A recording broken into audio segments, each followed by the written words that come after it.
حکومت کی باتوں میں ہے تضاد اور پورے ملک میں ہے غیر یقینی صورتحال۔ یہاں پر میں آپ کے ساتھ نیوز شیئر کر رہی ہوں ایکسپریس نیوز پیپر میں۔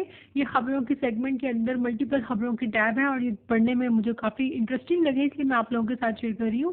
اس میں آپ دیکھ سکتے ہیں کہ ایک نیوز ٹیب میں رانا ثناء اللہ کہہ رہے ہیں کہ حکومت کی عمران خان کو مذاکرات کی پیشکش، اور فواد چودھری کہہ رہے ہیں کہ پی ٹی آئی نے حکومت سے مذاکرات پر آمادگی مشروط آمادگی ظاہر کر دی۔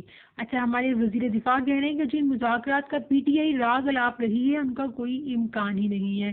اور اوپر وہ ہماری وزیر اطلاعات مریم اورنگزیب کہہ رہی ہیں کہ خونی مارچ کی بات کرنے والوں سے کوئی مذاکرات نہیں ہوں گے۔ اور اسی ایک کی ٹیب میں لانگ مارچ کے بارے میں حکومت کہہ رہی ہے کہ انہوں نے پی ٹی آئی سے بات چیت کرنے کے لیے کابینہ کمیٹی تشکیل دے دی ہے۔ اب مجھے یہ سمجھ نہیں آ رہی کہ کس کی مانے اور کس کی نہ مانے، کون سچ بول رہا ہے اور کون جھوٹ بول رہا ہے، کیونکہ ایک وزیر کہتا ہے کہ ہم نے مذاکرات کی پیشکش کر دی اور باقی وزیر کہتے ہیں جی اس کا تو کوئی امکان ہی نہیں، اور تیسری طرف حکومت پوری کمیٹی ہی مذاکرات کے لیے بنا رہی ہے۔